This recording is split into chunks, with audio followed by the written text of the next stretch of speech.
সৰু অৱস্থাত যেতিয়া ছাত্ৰ ছাত্ৰীসকলক চিত্ৰৰে সৈতে যিকোনো এটা বিষয়বস্তু বুজাবলৈ চেষ্টা কৰা হয় তেতিয়াহ'লে তেওঁলোকৰ খুব সোনকালে মনত থাকে।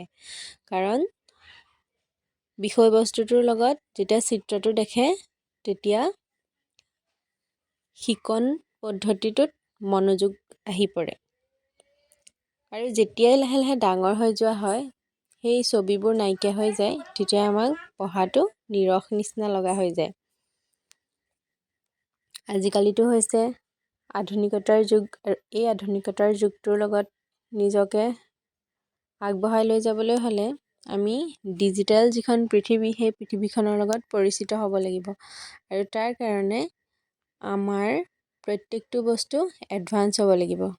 আৰু আমাৰ বিদ্যালয় কৰ্তৃপক্ষই ইয়াৰ প্ৰতি লক্ষ্য ৰাখি আৰু ছাত্ৰ ছাত্ৰীসকলৰ সুবিধাৰ কাৰণে বিদ্যালয়ৰ পাঠ্যক্ৰমত এক নতুন সংযোজন কৰিছে, সেয়া হৈ গ'ল ডিজিটেল ক্লাছৰ ব্যৱস্থা কৰা হৈছে।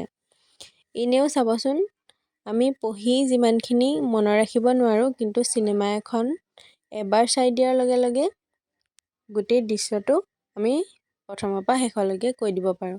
কাৰণ সেইটো আমি দেখি থাকোঁ যে। আৰু কিতাপখনৰ প্ৰত্যেকটো বস্তু বাৰ বাৰ পঢ়ি থকাৰ পাছতো কেতিয়াবা পাহৰি যোৱা হয়, নহয়নে বাৰু? ঘৰলৈ যিকোনো এটা বস্তু আনিলে যেনেকৈ আনন্দ লাগে ঠিক তেনেকৈ বিদ্যালয়ত ডিজিটেল ক্লাছ হ'ব বুলি কোৱাৰ পাছত ছাত্ৰ ছাত্ৰীসকলৰো আনন্দৰ সীমা নোহোৱা হৈছে। আৰু যিহেতু আমাৰ প্ৰতিষ্ঠা দিৱসৰ বাবে প্ৰস্তুতি চলাই থকা হৈছে আৰু তেওঁলোকে আমাক অনুৰোধ কৰিছে যে ইয়াতে অকণমান আমি প্ৰেক্টিছ কৰি লওঁচোন,